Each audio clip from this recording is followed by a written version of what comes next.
Hello. Hello. How you doing? All right? Are you still in bed?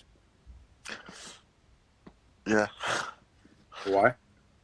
Well, there's not much to do at the minute,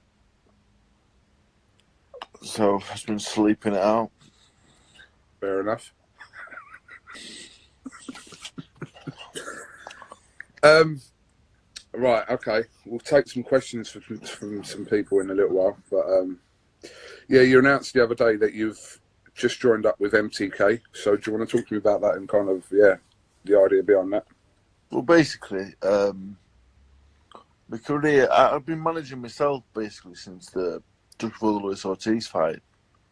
Um, I'd contact Eddie and go, Eddie, what's going off? Any fights about? And I'd just operate like that. And I'd go to Mick and I'd say, look, I spoke to Eddie, this is what's happening. And Mick would go, all right, sound. Eddie'd get in touch with him and then get sorted like that. So, and then before the Brown fight, I just basically did everything at that point, even sorting out numbers for hotels and how many people, rooms I needed, etc. What your manager does. So I just took over completely at that point. No,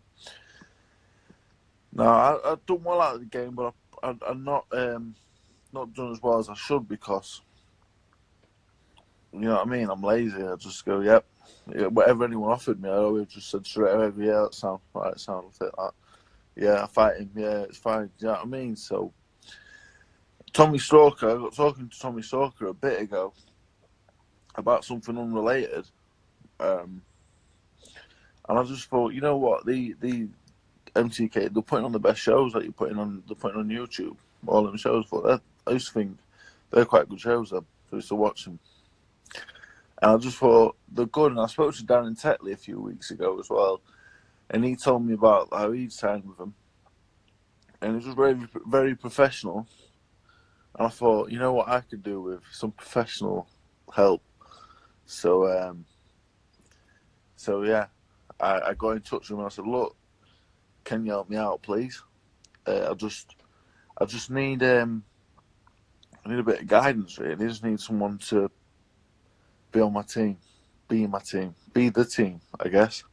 So I'm lacking, really. I'm not saying I'm going to be world champion, but I can be in some good fights. I want them to just to help me get them and help give me the best chance of winning them if I get them.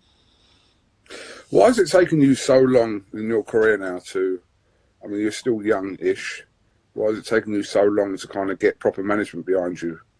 And why have you been doing a lot of that stuff yourself? So I'm a fool, to be honest. Like, I always wanted to do it myself. I wanted to do it all myself.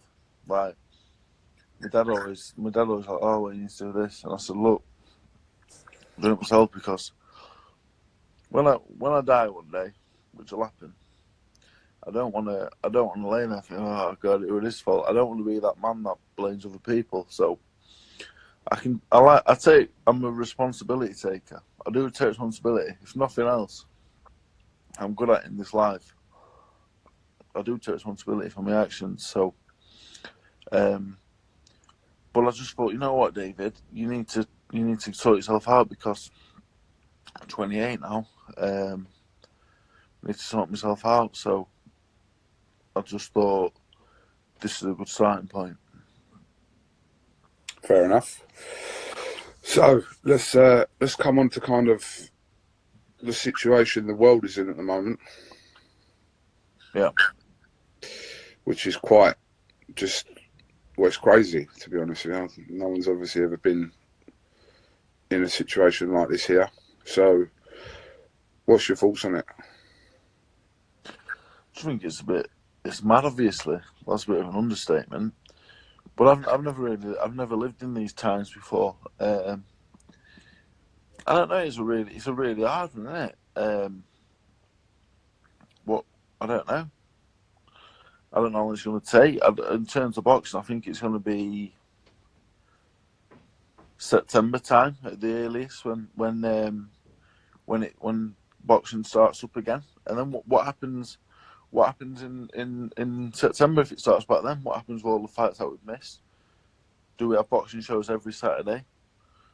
Do we double it up and go Wednesday, Saturday? Do we put all the fights on the same show and charge £50 pay-per-view?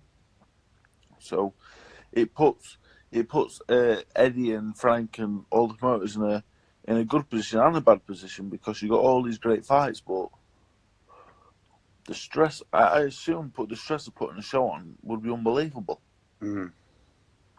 So what do? I don't know. Do you put Joshua Pulev, White, Povetkin, Chisora, Usyk on one card and charge £50 pay-per-view and up the ticket prices? I don't know. I think currently, like I said, we've been a week in this isolation period, and I don't think anyone really knows what the fuck is going on, and I don't think anyone can put a timescale on what's going on either. So it's all very well saying. I've been reading today that people are suggesting that this could go until June, but you don't know. I do think the advice they're giving, the more people that stay in and actually listen to the advice, the quicker we'll get through this. That's all. That's common sense, really. Yeah, I think it's hard. When I look out the window and that, there's still people going out, still people mixing, and that. It's. I watched Boris Johnson's that thing he did on news, and I just thought, so we allowed out or what? You know, when I watched it. Yeah, but so that was, it left a lot of leeway in the statement he made at the start of this week. Where for me, like, it's obvious. Don't go out. It's common sense. Don't go out. Don't mix. But by saying that you can go out to exercise, and I understand not everyone has a garden, so you can't say well, you can exercise in your garden, because there's people that haven't got gardens, so you can't say that. But by saying that you're allowed to go and exercise, if I see someone out on the road or I see someone outside my front door, blah blah, and they're going for a walk. I'm assuming that they're doing their exercise, but they're still out. So it left a lot of leeway. There's no one kind of checking these things to see how many times they're going out. They couldn't do that. So it just left a lot to interpretation. It's hard because, well, look at people. People got to go shopping in that. Look at the shops. They're still, you know what I mean? They're queuing up to go in the shop.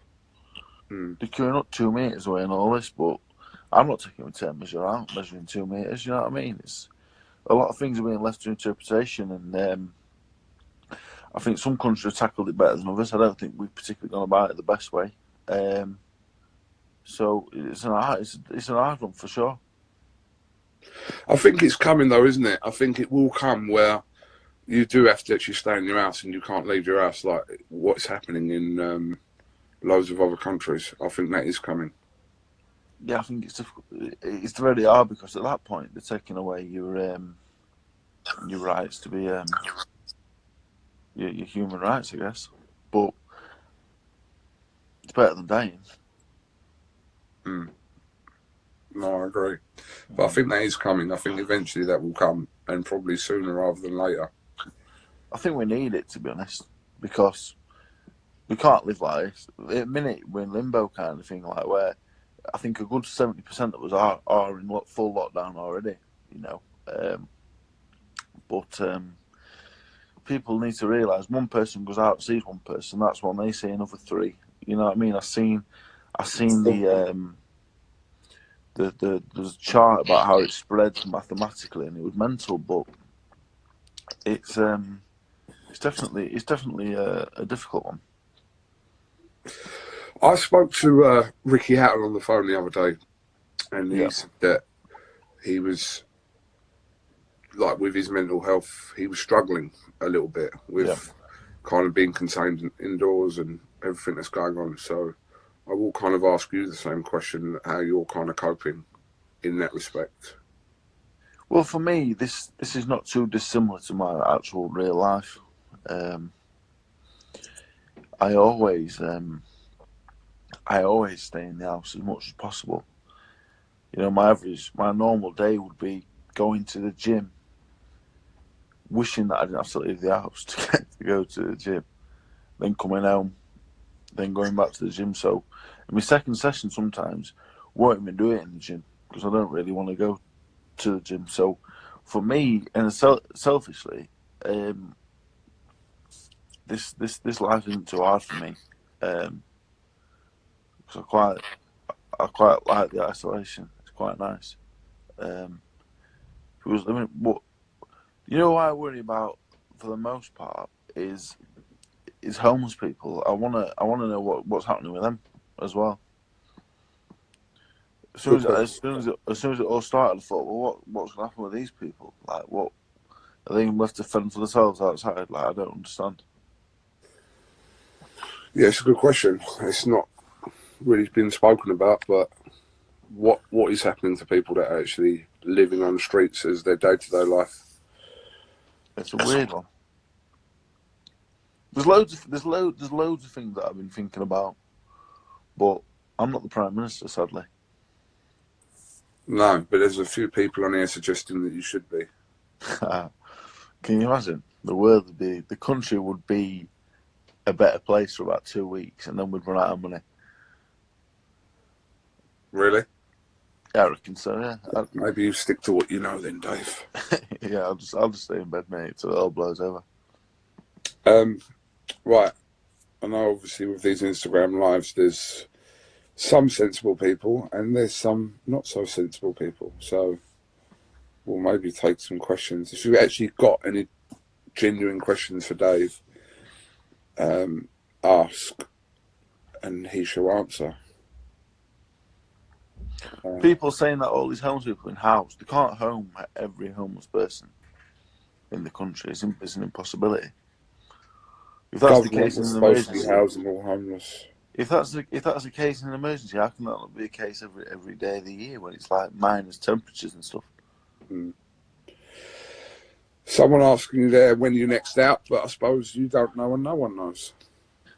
I do think it's going to be September at the earliest before sporting events are back, and it's difficult because with sporting events, there's so many people in one place. You've got 20,000 people in one place. When is it going to be safe to get that many people in the same environment again?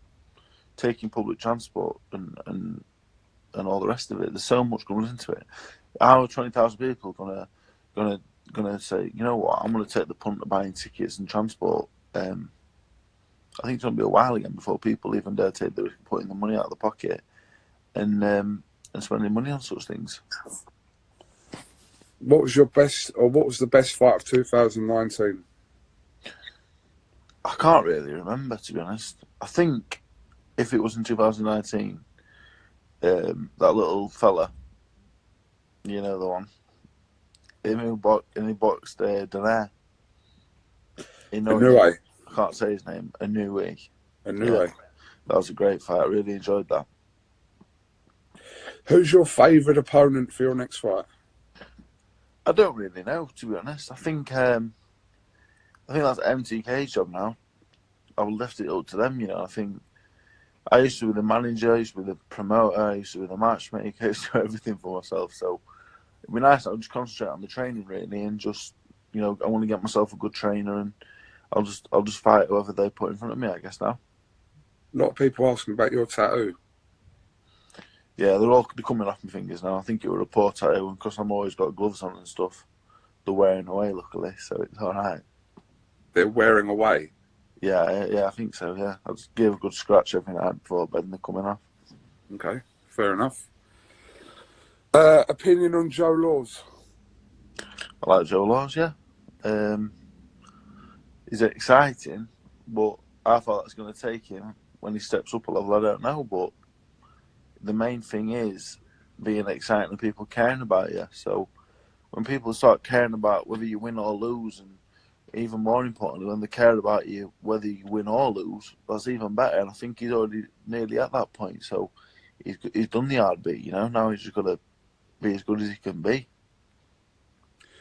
Dave Allen versus Tom Little? Question mark. Yeah, I spoke to Tom a few weeks ago because I saw the interview that he did with you guys, and I just said to him, I said, Tom, like, what's going on? Like, is there a problem between you and me, or what? Because I've not got a problem with you. I don't know him personally, and he just said no. He said no. I just want the fight, mate. To be honest, and I said, if it's the biggest paying fight for me, that's the fight I will take. You know, we're very similar in that way. We're both at a stage now. We've got a few defeats, and we just want the biggest fights we can get. So if it comes to a point where we're the biggest fight for each other at the same time, the fight will happen. You know, that's about it. Fowler versus Fitzgerald rematch. Who wins? Question. I love Fitzgerald. You know, I've only really met him once, but I love him. But it looks like he's sorted himself out. What do you know about what's going on? Wait, what's happening now? What is he doing? Where's he living? I don't understand it. He was in Eddie's office the other day. No way. I thought he said he was living there. No, he's not living there. I just saw him pop up in the Matchroom office the other day. Yeah. Randomly. I like Fitzgerald. I think he's one of them people that's like he's world class. He's definitely a character. Yeah, I think if he's on it, and off it, if that makes sense. If he's off it and on it, I should say. I think he'll be world champion. One of my mates on here called Donny, he's offering you out for a fight, Dave. Yeah. If you're interested. Yeah, you know what? I get that a lot on the internet. He's one of my best mates, but for some reason he's offering you out for a fight. I don't know where he is, but let's see if he can respond. What else we got here?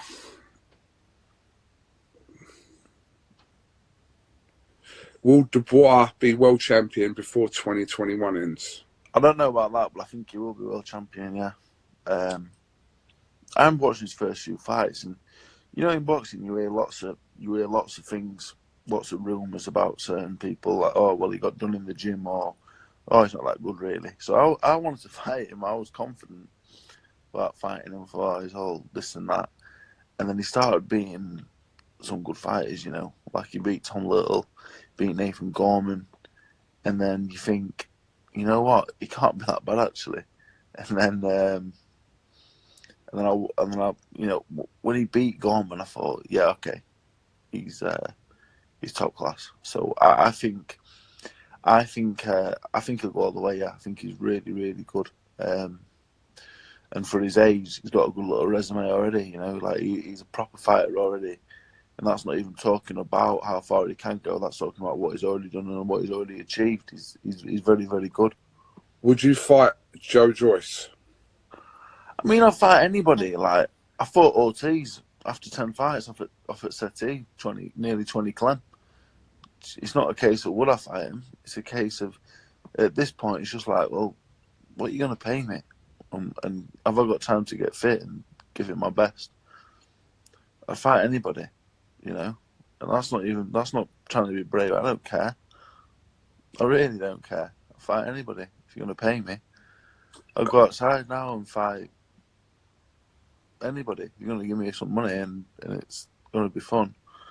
Do you know what I mean? I'm not arsed in the slightest, but that's all it comes down to. Who wins Billy Joe Canelo? I think Canelo has to be the favourite. Canelo's like the #1 fighter on the planet right now. He has to be the favourite.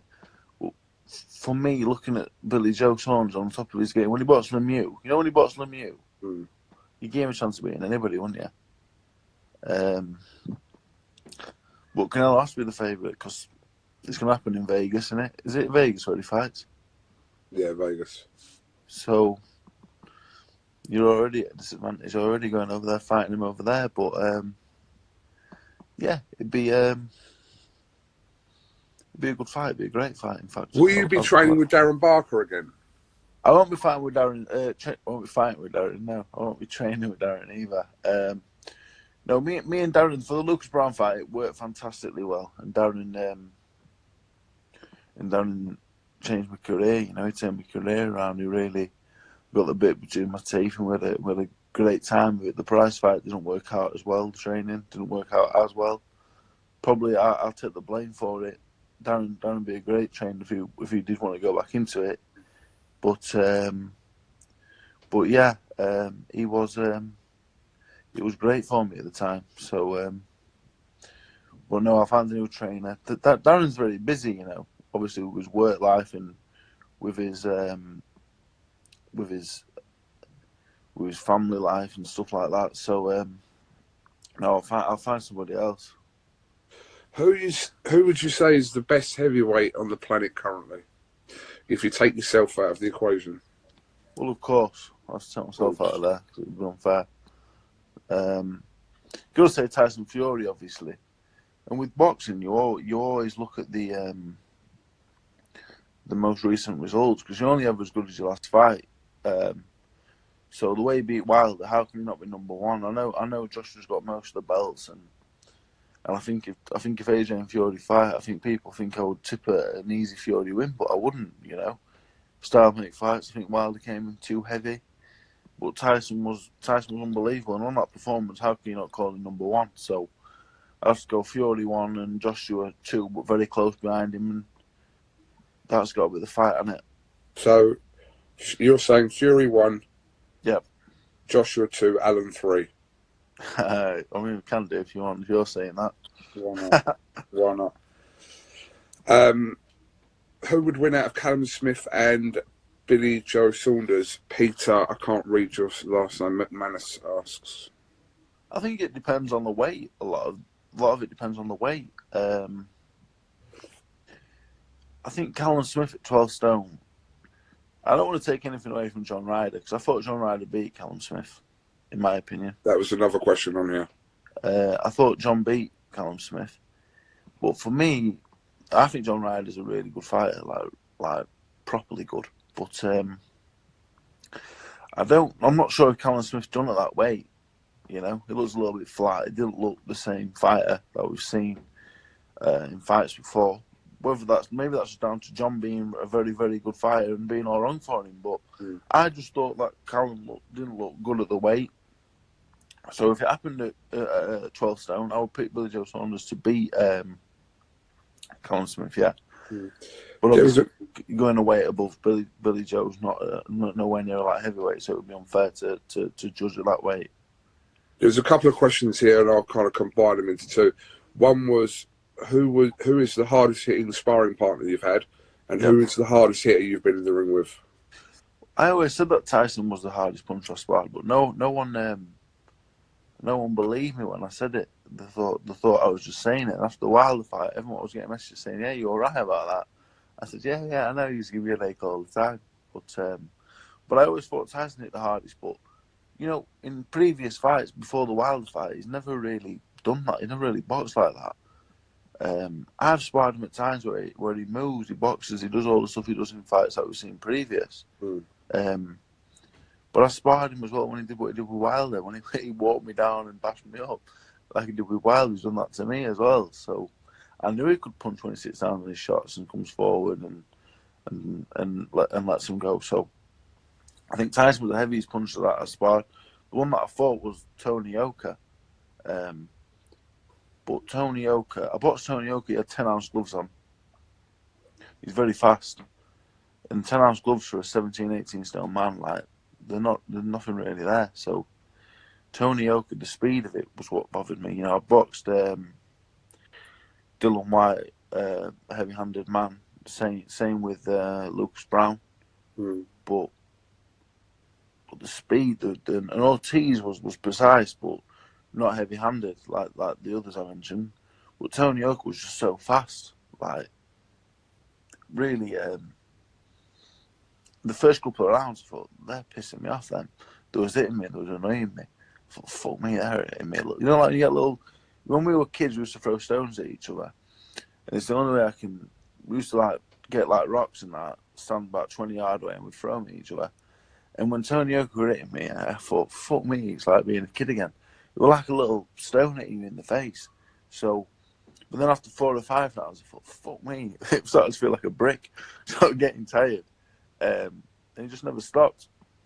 Somebody just wrote on here, you can't say that Fury it's harder than Joshua. I didn't see the name of who said it, but it just flashed up. Because you've been sparred Joshua, haven't you? I sparred Joshua, but I last sparred Josh probably. I sparred him just before I was on the GB assessments. As a cruiserweight, 14-4, I turned up at nearly 17 stone, which we weren't very happy about. But it was summer. Anyway, so I was up there on the assessments. I was doing really well on the assessments. I got to the final stage of them. And And I said, I want to spar the big fella over there, which was Joshua at the time. I didn't really know who he was at the time because I wasn't really up to date following the amateurs. And so I want to spar him. So he looks good, let me spar him. And Rob McCracken was like, no, you don't want any of that. I was like, no, I do. So anyway, I went home and I got a random phone call. I said, hello, and it was Rob McCracken. He went, Dave. I went, yeah. He went, can you spar Anthony today at 4? It's about 2 o'clock. I went, you fucking bet I can. I said, I'll be there at 4 o'clock. Don't worry about that. So I rushed down, got all my gear, got straight out to the IS, did 4 rounds with him. And he was good, It was really, really good. But I gave him a good go. I just got stuck in, just proper ran at him and had a good go. He won 4 rounds nearly easy as anything, scoring it. And then they used him for sparring for the next 3.5 years. All the Olympics, when he was getting ready to turn pro, sparring 2 or 3 times a week. And he was good. Of course he was good. But I've not sparred him since probably late 2015. So people ask me now, but it would be very unfair to say because the fighter he is now will be 100 times the fighter that he was then. So it would be very unfair for me to compare him or anything now. Okay. Right, just a couple more minutes of your time, Dave. We'll just go through, if you could answer some of these, I'll ask them, just give quick answers, just right, rather than go into them.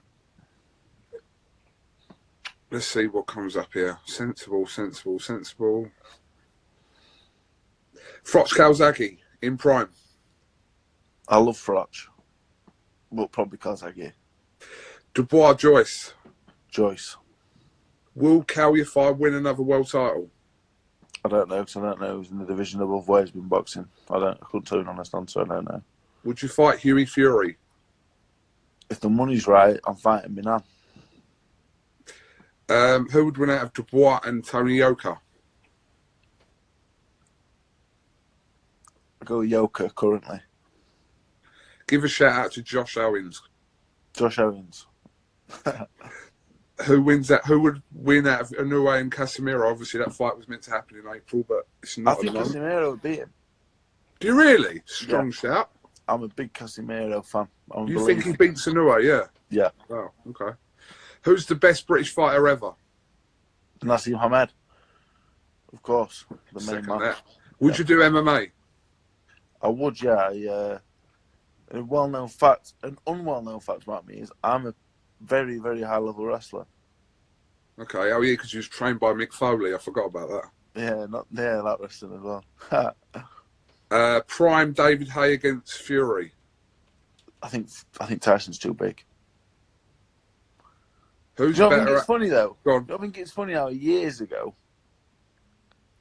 when the fight was going to happen, David Haye was a massive favourite, wasn't he? Massive favourite. But crazy. Also, David Price was a massive favourite when he was meant to fight Fury years ago as well. But so we never got to see any of those fights. Would Price have beat Fury in 2012? And would Haye beat Tyson in 2013? We're never going to know. Well, I guess so. Do a few more. Oh, Devin Haney and Luke Campbell. I've heard some amazing things about Devin Haney, Okay. I've heard some great sparring stories about him. Who wins a rematch between Joshua and White? Joshua's got to be a big favourite, hasn't he? I always pick the winner of the first fight to win the second one. And Joshua's he's the champ, isn't he? So you have to go with the champ. Lomachenko and Teofimo Lopez. I was looking forward to that fight as well. Lomachenko.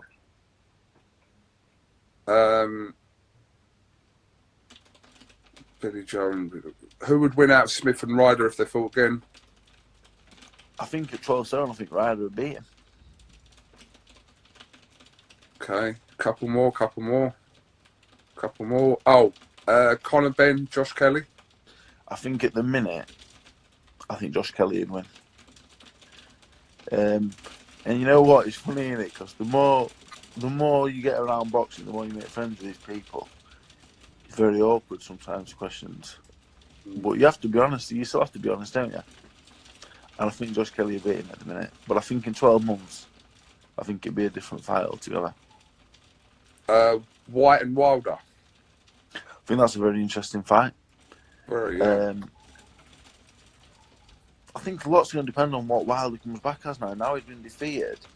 I think that Wilder, that confidence he had and all, and being undefeated and being unbeatable, I think he had that in his head. I think he believed it. So it's going to be interesting when it comes back. But Wilder is the fight I'd really like to see that one. Okay. Couple more quickly. Yard against Callum Johnson. That'd be a good fight. Oh, that'd be an amazing fight. I think Lyndon Arthur's a good fight. Lyndon Arthur's really, really good. He was. I just watched the GB sparring. I think at this point I was sparring Joe Joyce and Fraser Clark, and Lyndon Arthur was there, but I didn't know who he was. But I thought he's really good. I wonder who he is, and it were him. So it'd be good though. Yard Boatsi, it's a good fight as well. Yard Boatsi, yeah, they're all great fights. It's like I don't know who's gonna win any of them. I can say I think he'll win, but I don't know. They're all great fights. Andrade, Liam Williams is going to be a great fight as well. Liam Williams is unbelievably talented, but Andrade he's already up there. I will just say as well, like, big condolences that go out to Anthony Yard, who was obviously his father passed away yesterday to coronavirus, which is absolutely tragic. So yeah, thoughts going out to Anthony Yard and his whole family. It's devastating to hear that. Second that. It's very sad. All right, we'll literally do two more, Dave. What we got here?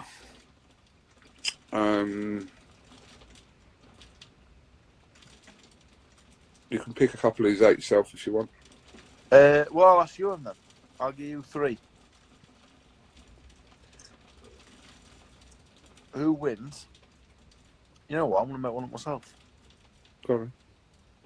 Who wins? Rob Tebbett or Andy McCart? Andy McCart would absolutely annihilate Rob Tebbett.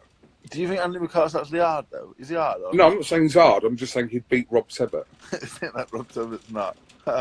No, I'm not saying. I'm going to literally go out on a whim here and just call it for Andy McCart by an early stoppage. Yeah, I'm not disagreeing by any means.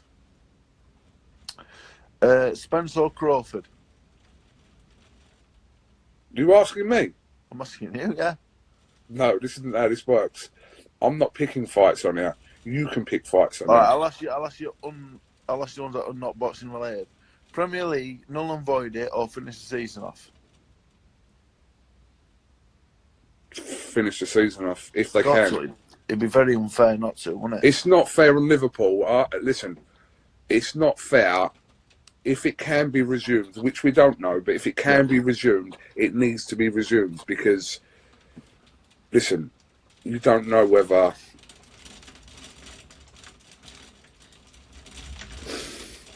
I know there's a lot of people on here I can read saying void it, but if you give the title to Liverpool now, they will never ever feel like they've won that league. Do you understand what I mean? They'll never feel like it's a proper league win. But So, what about the relegation places? Exactly. You can't relegate the bottom three now. well, you can't relegate anyone then. So it just literally, if it's void, nothing stands then. So I don't know. It's very harsh on Liverpool, but like I said, there's a bigger picture going on here. But if it can be finished, I would say finish it. If it can be. It's going to be very hard. It's going to be very hard to finish it, though, isn't it? It is going to be hard to finish it, but if it can be, I'd say that's the best option. But to void it, it's all very well saying void it, but surely just finish the league whenever everything. Surely just wait, leave it right now until we can go again. Surely. But yeah, look, I'm an Arsenal fan, but I still think it's very harsh for Liverpool if the season was void and they're not kind of crowned as champions when they're so far ahead. But I'm thinking more of the relegation side. Yeah, the relegation, but everything, placings for Europe, relegation, and it's worth money to everyone. Every place you are in the league, it's worth money to everyone, especially that's a very Dean B 1969. So what about the players out of contract in May? What happens then? Exactly. What do they do? That's crazy. I didn't even give that any thought, to be honest. Big Bosman's ruling. Remember Bosman? John Mark Bosman ruling. Yeah. There's probably people on here that weren't born when that ruling came. I think it was like 94. What'll happen? What will happen with these players like that? Contracts in May, because no one's going to sign them while there's no football. I know. Well, they're £100 a week, so it's not like they're going to be too sad about it. But I've seen like Ronaldo and some of the other Juve players are taking a pay cut. I read so. Yeah. What, went from £600 a week to 400? Yeah, to 550. Oh, it must be terrible. That's another thing that's hard though with boxing as well, because it's a self-employed sport. You know, a lot of fight boxing don't get paid. The small little promoters and stuff. It's crazy. Right, Dave. Listen, go and crack on with your day. Thank you very much for joining us here on Instagram Live. Maybe we'll have another update in about a week or so. Can I just ask you one more question? Of course. What are you weighing at the moment? Who, me? Yeah. I think about 19 stone 10. 1910. Is that the heaviest you've been in a while? In a little while. I've been 22.5 before. Okay. So as long as we don't get to that point again, we're all right. All right. Well, as long as you're happy. Oh, yeah. Can never. I don't complain. All right. Someone just put you should never ask a woman her weight. I wasn't asking a woman her weight. Dave, thank you very much for talking to us, and we'll get this up on YouTube later so people that didn't watch it on here can watch it on now. Anytime. Peace out. Goodbye, my friend. Bye-bye. Thank you very much. Bye-bye. Bye-bye. Thank you, Dave. Bye-bye.